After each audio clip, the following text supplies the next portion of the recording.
Welcome back, everybody. Listen to the Discus Lariat Collective podcast. I'm your host, Warren. I'm here with Daryl and Glenn today. What we're going to do is run down what happened on Smackdown last night. Before we get into it, though, if you're watching this on YouTube, give us a like and subscribe to the channel. Drop a comment. Let us know what you thought of Smackdown last night. And then if you're listening to it wherever you get your podcasts, Apple Podcasts, Spotify, Stitcher, Acast, give us a like and a follow. And then follow us on the socials, Twitter, The Discus Lariat, and Instagram, Discus Lariat Collective. So let's get into it, boys. A weird one. We were just saying it just there beforehand. Well, for me anyway, I just felt like it was a bit mishmash last night. But we'll just start chatting about it. So to start the show, we had another really good promo by Edge. Came out. He had another kind of. It feels like he's just sitting down writing these one-liners almost. Like he said, he's the head of this table, SmackDown, and he's the carpenter of it or something like that as well, of that table. Yeah. And I was like, all right, yeah, definitely sat down and wrote that one down. But I don't mind it. What's a good table joke? Oh, yeah. The Dudleys there and here anymore. Bollocks. That was pretty good though. Yeah, he cut promo basically saying that he needs to have the Roman Reigns match and stuff like that. And then he was kind of pissed off about Daniel Bryan kind of cutting ahead in the line. And then he was interrupted by Daniel Bryan. Again, though, Bryan had a really good part of his promo as well. There was a nice back and forth, and it actually, even though Edge obviously is the hot thing right now in terms of like everyone's like, oh yeah, he came back obviously last year at the Rumble, then this year he's continuing on that like momentum, and it looks like he has maybe another year or two left. So you know what I mean, like they're gonna push that. But I feel like Daniel Bryan comes across more as a babyface than Edge does lately. He does, which isn't a bad thing. I think it's pretty cool because you're like, oh, we're gonna see that ultimate opportunist rated R superstar come out now soon. So yeah, I have a weird feeling but it looks at things that are going along the route for a triple threat match at WrestleMania. Which I think is the best call. I do, yeah. A lot of people, going mad on the internet. I think it's actually smarter. One, because we've seen Edge have one-on-one matches now since he came back. That's all he's really had, just one-on-one matches. And bar obviously the Rumble. But all he's had is one-on-one matches with Randy Orton. Don't get me wrong, he's gone balls to the walls with it. But I feel a multi-man would suit as well because you don't have to have that pressure on your shoulders of, oh, fuck, I have to pull this off. Yeah. So it's safe. It does, yeah. It's a good kind of dynamic. And I love multi-man matches, especially the likes of a triple threat. I love a triple threat. Like my favourite, I think, WrestleMania match bar, the likes of Taker and Shawn Michaels, I think is probably Benoit, Triple H and Shawn Michaels at WrestleMania 20. I don't think there's a better triple threat match in terms of a WrestleMania match than that. But yeah, great opener to the show. I'm looking forward to seeing now what's going to happen. Not even next week. I'm looking forward to what's going to happen at Fastlane. Like, say, Daniel Bryan against Roman Reigns. Will we see Edge turn heel? Do you know what I mean? And interrupt because he doesn't want Bryan in that picture. I think they're going to play the whole I fears Bryan. That's what I think. Yeah, I liked it though. Any thoughts on it? Not really. It was pretty good. Like it was a good way to open the show. It wasn't something stupid. You know, it didn't start the show with the women's promo or something like that. They started off strong. So yeah, it was good. Yeah. I'm kind of leaning to Daniel Bryan maybe going heel. Oh yeah. I don't know why. Yeah, I can just see that coming. Yeah, I don't know why. I think out of the three involved, though, Bryan plays the best babyface. I think if you're gonna wager the bet on who will fit the mold the best, like Edge plays an excellent heel, and the fact that Roman Reigns is currently heel, it would give him good fuel to continue a feud going forward if it was him and Bryan, and let Roman stew over it a little bit, because Roman was shoehorned into the main event picture, and although he's doing some of the best career work, and although he's fucking, like his promos have been excellent and credit to Reigns where it's due, he doesn't exactly need to hold the belt and do nothing with it. Like it's very akin to Lesnar, So having Bryan, shoehorned in there with the babyface role, I think makes perfect sense, because it means you get, like Warren touched on, the multi-man match for Mania, and you get to keep Edge safe, because like at the end of the day, like they want to have a lot less pressure on him, I suppose, like you said. Yeah, good opener to the show, Yeah, savage. Anyway, but next up, I think next was the little what was it? tag match, was it? Yeah, the tag match, yeah. But I can't remember if there was the scene with Nia Jax going shopping with Reginald. Was that first, was it? I can't remember. That was after it, was it? All right, fuck it. We'll go with the tag match, though. So, Street Profits and the Mysterios against Dolph Ziggler, Robert Roode, and the Alpha Academy. I loved the match. The actual work in the match was really good. We were chatting about this before we came on. All 8 lads, sorry, they worked hard in the match. You know what I mean? They all kind of played their part really well. There was some great spots in it as well. The likes of the Mysterios doing the double 619, that kind of bleeding that dry a bit now. But then Dominic hit the dive to the outside was pretty good. And then, as Darryl was saying, I don't want to hear about Dominic's frog splash now after seeing Montez Ford's insane leap. Still waiting on him to come down, man. He came back with snow on him. Oh, fucking hell. Yeah, he literally leapt at the orbit, spun his entire body, and then landed the opposite side. And crazy frog splash. So yeah, Street Profits ended up picking up the win. Yeah. The only thing I had an issue with is the fact that everyone's going in for a tag team title shot. So why are you having them all team together? It would have been kind of cooler if it was maybe a 4-way kind of tag. And instead of having, say, the Dirty Dogs and their Roode and Ziggler, they could have had a different team. And then the winner has a title match, maybe. That's the way I looked at it. But overall, the match was pretty good. And it was a good kind of opener in terms of in-ring stuff for the night. I thought it was pretty good, though. What about yours? Yeah. That spot made it for me with Montez Ford hitting that frog splash. But yeah, it's ridiculous. Chef's kiss on that. Yeah. It was absolute perfection. Like, you can't go wrong with those lads. I do agree with you, Warren, though. I think maybe even the triple threat multi-man fucking doesn't even have to be a tornado, but have Dirty Dog sitting on commentary maybe would have made a bit more sense. Yeah. This is like classic booking where it's kind of like blow your load early, get them all out there. Like, yeah, pretty much. Yeah, that's what it felt like anyway. And then the likes of like the fact that the Robert Roode, I think, took the pin as well.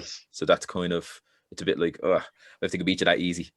Do you know what I mean? Especially for a heel team as well to take the pin that easy. Do you know what I mean? You think maybe Ziggler would have got involved, or they would have had some sort of like a blind tag spot or something. But whatever, it did what it had to do anyway. Glenn Doyle in there on his camera. Look at him. It was a deep cough, proper corona in the lung cough. All the water is like sitting here, and I'm like, I can't breathe. Sorry. So next up, then I think we had the scene where Nia Jax went shopping with Reginald, and then I think everyone, what would you say, Shayna Baszler, like was everyone in that, like, watching that segment? It was just boring. It was like, don't get me wrong, I actually laughed at first when the force happened, when he went in and changed into the force suit, and it was almost like, what was it, like Thing is a sugar daddy. Nia Jax, she was like, yeah, you pick out whatever you want, that kind of thing. It was actually pretty funny at first. I was like, this is going to be gas. But then she literally said the same 3 sentences every time he changed to. She was like, Reggie, I like it. And I was like, please. Like a fucking video game character, wouldn't she? Yeah, I was like, oh my god, absolute NPC over here. It was like, give it over. And then in fairness, it was pretty funny at one stage when he kind of shook his arse in front of her and she like slapped him. That was pretty funny. But Shayna Baszler just sitting on her phone, falling asleep and stuff. She was the star of it, to be honest. Shayna Baszler, I was like, that's a different side of her that you wouldn't normally see. So overall, just a throwaway segment. I am actually sick of Reginald at this stage now. Just, I don't want them involved with anybody. Just get him off me telly, like, at this stage. Do you know what I mean? would have rather if you could switch Reginald with any B, C, D, E, or F player from times gone past. Who would you swap him with? Straight up, I'd stick Santino Marella in his shoes. That would be so much better to watch. I would be like, Nia, my love. Yeah, I'd stick just for something a bit strange. I'd put JBL in there. Yeah, I don't know. Tajiri. That's a good one. That's actually class. Yeah. Oh yeah, I like that. That's a pure Tajiri segment as well. Or Booker T fit into that as well. Like Booker T, in 2002, they had Tajiri and Booker had a thing over a Japanese hair commercial. Like they were doing a weird little storyline, and Tajiri was trying to teach him Japanese, and then he kept slagging Japanese people's hair. He's like, if you don't want like badass hair like those guys, you could have lovely hair like me, Booker T, and all this. And then Tajiri's like, why is he slagging our hair when his hair looks like worms on his head? And it was the funniest thing I've ever seen at the time. Anyway, I thought it was gas. my God. Sorry. Whatever about 2002 and Tajiri. We'll move on. Next match we had Cesaro against Buddy Murphy. Fairly short. It didn't really amount to anything because Seth Rollins just attacked Cesaro. I like the idea, don't get me wrong, Cesaro and Rollins. I think that's going to be an absolute banger. But it's a shame that Murphy is sacrificed now, I think 2 weeks in a row. It's just a shame, really, do you know what I mean? Because he hasn't been on TV in months. Now, again, he voiced his frustration, whether it was kayfabe or not, on Instagram, and swiftly it got deleted. So he's after working his way finally back into the good books, and now he's just getting, trashed there. So it was a shame, really. But he did, at the start of the match, he actually looked all right. I thought it was going to be a legit match because he kind of had Cesaro on the back foot as well. I was like, oh, maybe they're going to go an actual match here, like, and then have Rollins cut a big long promo maybe afterwards. But now Rollins attacked. It was a more vicious side to Rollins as well in the attack, which I liked. Yeah. I think now for Fastlane they might have a match, or I think they will, but it'll end in a bit of a schmoz or something, and then they'll go on to Mania. But like, I'm all right with the feud.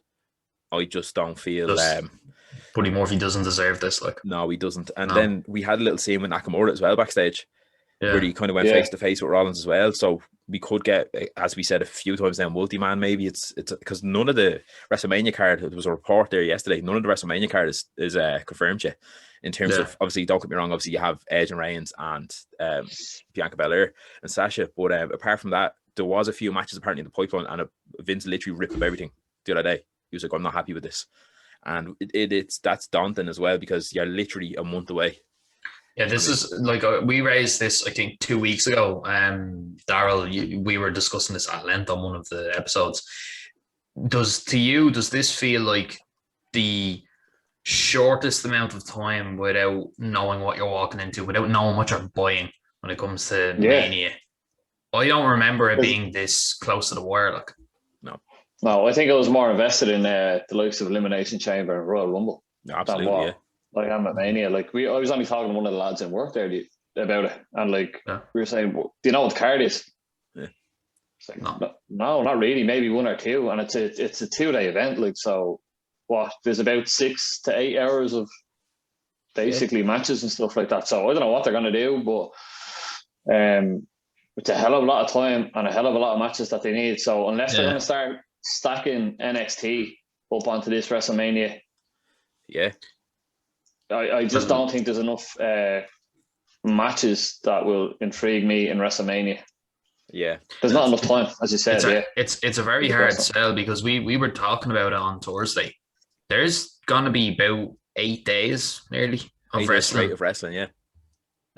From the week of WrestleMania, you have Monday is Raw, Tuesday it's a Hall of Fame, Wednesday and Thursday they're doing 2 nights of NXT as well, like the NXT Takeover. Then you have Friday they have Smackdown, Saturday, Sunday WrestleMania, then Monday is Raw again. It's 8 straight days, and then that Tuesday actually as well, the night after the Raw after Mania is NXT. They move to Tuesdays as well, so you technically have 9 days.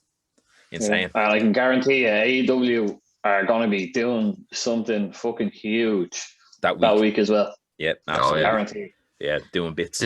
I think the distinction is that this is like WWE's positioning right now is like having, fucking 10 slices of bread to butter with only a sliver of butter. Like, AEW has the opposite problem. Like they've a full stack and only one slice.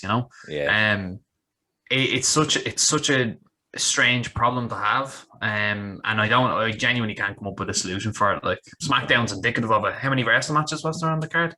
Like 3, I think, was it? 3 or 4, yeah, but they were all pretty short, and it was a bit weird, to be honest. It felt a bit odd, but what we'll do is we'll move on. Actually, we may as well talk about the next one. I think. Before we move on, just need to say, I know Buddy Murphy hasn't been getting a push, but in my opinion, I think that man is probably one of the best talented wrestlers in the business now, out of everywhere. And it's just such a shame that he's being booked like this. Like, even though he lost in that match, he looked fucking amazing. His selling, honest to God, I actually think it's better than Ziggler's. I would agree with that. Because it's not like overdrawn or oversell. It's kind of like he sells it in a way, like, for example, if he was to get, say, a forearm to the head, he'd sell it as if he was knocked out. Do you know what I mean? He'd drop. He wouldn't be like, oh, Jesus like Darby Allin. Exactly like Darby Allin. Yeah, exactly that. Just drops or reacts properly. Like, you know what I mean? So that's where Murphy is. He's literally up there in terms of he literally is the whole package. Yeah, I get it. His promos could be slightly better, but again, yeah, you're only going to get better if you're consistently doing it. And unfortunately, he's not, and that's the issue. Then, and it's a pain in the arse because I'd sit there and watch 1,000,001. Say you'd watch 1,000,001 Chris Benoit matches or Bret Hart matches, and they're not the most charismatic, but they're amazing in the ring. And Buddy Murphy has more charisma than them two, I feel. Do you know what I mean? Yeah. So he is the total package, which is a shame, as you said, the way he's getting booked lately. But I'm dying to know now, will they have a change of heart, hopefully? Last year, a bit of conjecture on Murphy. What do we think, lads, if they were to throw it back with him and Rollins post-Mania? If Rollins comes out, has a tantrum and blames him as his former disciple, and we get them two to feud. Yeah, I think they're going to do a tag team match. I think they're going to go Nakamura and Cesaro versus Buddy Murphy and Seth Rollins. That's a good show. That, yeah, they could do that. Yeah, like I'd love to see. Don't get me wrong, I'd love to see Murphy and Rollins. I'd only love to see Murphy and Rollins if I know 100% that Murphy's going over in that feud. Do you know what I mean? That's yeah, exactly. Because Rollins doesn't need it realistically. Do you know what I mean? No. Even in this feud with Cesaro needs it more. So I'm hoping he'll do a job. But fuck it, we'll rock on with this then. We had the KO show with Sasha Banks and Bianca Belair. Another segment I didn't really like. Don't get me wrong, I liked the back and forth between the two. But Sasha's coming off as like a really weird child or something lately. I don't know. It's like bratty. Yeah, it doesn't feel like the boss, Sasha Banks. It feels just like a little whingy kid who she gets everything she wants. Do you know what I mean? So I don't really like it. Didn't like the KO show interview. Like they did what they could, but it's just weird because the build at first was so good with these two, and then now they're throwing them into a tag team for Fastlane with a tag team title match for the women's championships, and I don't like that. So that's why I'm kind of taking completely out of this feud right now. They don't get me wrong, once Fastlane passes, I'd say you'll see more of these two girls going at it. But again, we had a tag match then after this, and it was Banks and Belair against Tamina and Natalya, and Belair at the pin as well. So I can't see where the logic is if you having this girl who you've booked to win the Royal Rumble and be the next big thing, and then she's losing on a random episode of Smackdown. I just don't see the point. You said the same thing about Raw, with how floppy it all seems, with how it's just the pieces aren't fitting well together, and very similar affair with Smackdown. Yeah, I just really didn't like that.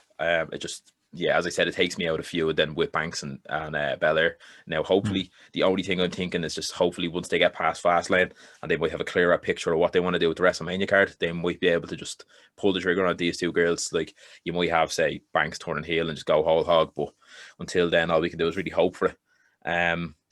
Next up, we had another little segment as well. Well, it could have been slightly before this, I can't really remember, but it was Jey Uso walking backstage and Edge could have cornered him and was saying like, oh, look, what's gotten into you? Why are you playing the lapdog to Roman Reigns? And you could tell he was getting under Jey Uso's skin to the point where Jey Uso was like, you don't know me. Like, stop talking to me like you know me. This is what we do kind of thing. I loved it. Because this whole main event, Jey Uso, I am all for this because obviously the Usos are around a long time now, do you know what I mean? And they've only gotten better. And I think Jey Uso's he's literally having the time of his career right now. Singles wise, and I feel that could be something going forward now after Mania. Like if Roman Reigns, if they kind of want to maybe bounce the title between say Daniel Bryan and Edge or a few other people, get Cesaro involved there, whatever you want to do, I feel then Reigns and Jey Uso could have a phenomenal feud going forward because they already did. Do you know what I mean? So now with no belt to fight over, I think it'd be even better, to be honest. I think we could get a lot more than just the Hell in a Cell. It was the cage match, whichever we got that time, which closed the feud with Jimmy taking the submission, you know. Yeah. I definitely think we could get a lot more out of those two. Definitely. Yeah. What about you, Darryl? What do you think about going forward with them boys? Yeah, good. Very similar to you, yeah. What you're saying, yeah. I can't see Roman carrying it after Mania. And then, he's going to need some sort of storyline. Yeah, true. Can't be going back to Kevin Owens or whatever. So, I could see something with that. But like, when's your man Jimmy gonna come back? Yeah, apparently, there was a Jay was talking there the other day, and he said, "But he alluded to it. He just said the USO Penitentiary will be open soon or something like that." So, sooner than you think or something. He said. So, I think Jimmy's cleared now. or else he's just kind of getting a bit of conditioning up or something, maybe, I don't know. But I'd say he'll be back now before Mania anyway. That's my guess. He's got a few pounds to start losing, doesn't he? To shed, yeah. 258? Yeah, 250. Yeah, 254. Absolute fun. Yeah, which blew my mind for a man of his size. But I can't say Some of Rikishi. Yeah, I can't say that. And I've been webcam tilted slightly higher, so you won't see my ditties anyway. But, I was going to say, yeah, sitting like that. I was going to say, round them shoulders, lads, quick. Yes. Get out your back lesson on it. Absolutely jacked. But moving on, then we had Big E cut the absolute promo of his career. Insane promo. Excellent the work this was. Yeah, it was incredible. And he was like, at one stage, he told everybody, he was like, Apollo, you want to come out here and hurt me? Well, I aim to maim you. And I was like, oof, there we go. All he was short of saying he was going to murder the chap, to be honest with you. So it was just an incredibly fucking impassioned promo. And again, that kind of other side of the coin to Big E, he kind of has it all, really, doesn't he? He has the size, the strength, the speed. Then he also has like great in-ring work, savage promo, a funny bastard to boot as well. But he also could be serious. So loved the promo. And then afterwards, then he wanted to defend the title against Apollo Crews. And then Baron Corbin came out. I don't even want to talk about him, to be honest. So he came out, got interrupted by Sami Zayn. Sami Zayn jumped in. We had a Sami Zayn against Big E.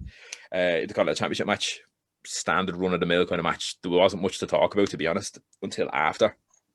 Big E obviously retains the title.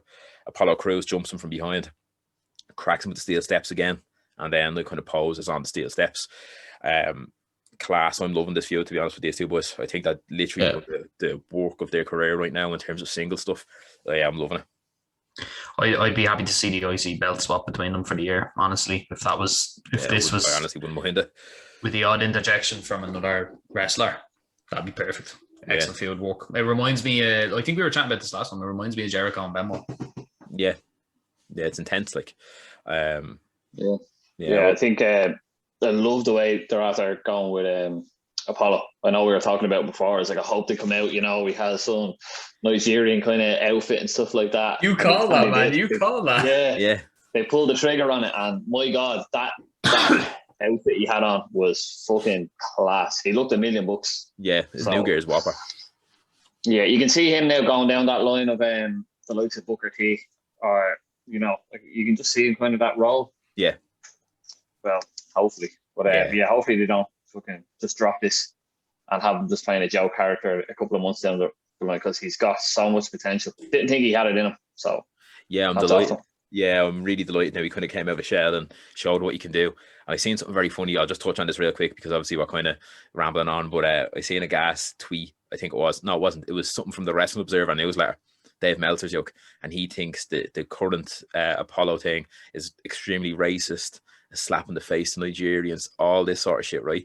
And then the Nigerian president, who was on Twitter, literally shared the video of Apollo Crews. And he was just like, yeah, love it. Like, he put up like a fist and a love heart and all. And I was like, that is the biggest slap in the face. Like, literally, it's pure like, oh, white man knows all kind of thing.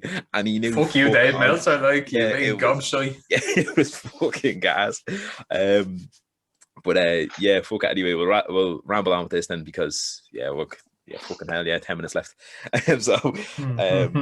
Last night to close the show, then we had a contract signing.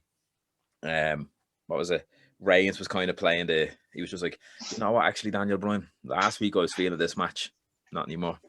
I don't think you should do this. And I was like, yeah, I like that. That's pretty cool. I love his heel work. I think it's deadly. But Bryan was just like, you're actually a coward. Yeah, this, that, and the other. I signed the contract straight away. Bryan did. He's like, yeah, no bother. Then Roman Reigns signs the contract. Then Jey Uso lost his plot. It was what Daniel Bryan said specifically that made the whole segment, when he said, "But just remember that I could do something that you couldn't. I made Jey tap out." Oh, yeah. Which ties back into Jey's feud, and he lost his shit. It was like the disrespect fucked the table out the ring. He went from Reigns stewing in the anger of it. Was like, so, right, fuck that, I'm signing that. And he was like, you could tell he was saying shit that was getting under his skin. Like, I'm gonna rule the island. I'm gonna be the king of Samoa. They like me. I'm kind. Yeah. Daniel Bryan's a waffle, man. He literally is. But the table goes out there. Edge came out as well. Challenged Jey Uso. He was like, my first time in say 10 or 11 years or whatever on Smackdown. We'll have a 1-on-1 match next week. Winner becomes a special guest enforcer for Bryan and Reigns, Fastlane. I thought this was pretty cool. I'm looking forward to that match next week now, in fairness. And plus, the likes of Jey Uso, as we were saying, like he's really good. Like, you know what I mean? It's not like he's by any means like standard tag team wrestler who can't really hold his own. He's been amazing lately. So him and Edge are going to have a barn burner, I'd say now. Absolutely. Yeah, then there was a big brawl then to close the show. And then Daniel Bryan then teasing like, oh, well, I don't give a shit about Edge. I mean, I just want that title. Absolutely takes Edge out with the running knee. So to close the show, I liked it. I thought it was a cool closing segment. What about you, Darryl? Start with you. Yeah, it was. Yeah, it was deadly. It's just really good storytelling, and yeah, it's just what I don't know what's going to happen. To be honest with you, I literally cannot say. I know we were talking about before. Yeah, it's going to be Reigns and Edge, ain't it? I don't know what the fuck's going to happen now. Yeah. Like I just as we were talking there, wouldn't be surprised if it ended up going into a 4-way with Jimmy. Yeah. Why are they teasing him? Yeah, true. Yeah. Like maybe Jimmy, like Edge just teased it, and then actually I know we didn't touch on it, but near the start of the show, Jimmy wanted to go into Roman. Oh, Jay, sorry, Jay. Heyman was just like, "All right, sorry, Jay." Yeah, and he's just like, "No, yeah." Yeah, he wanted to chat to him. Yeah. Actually, that's a good pick up on that. Actually, yeah.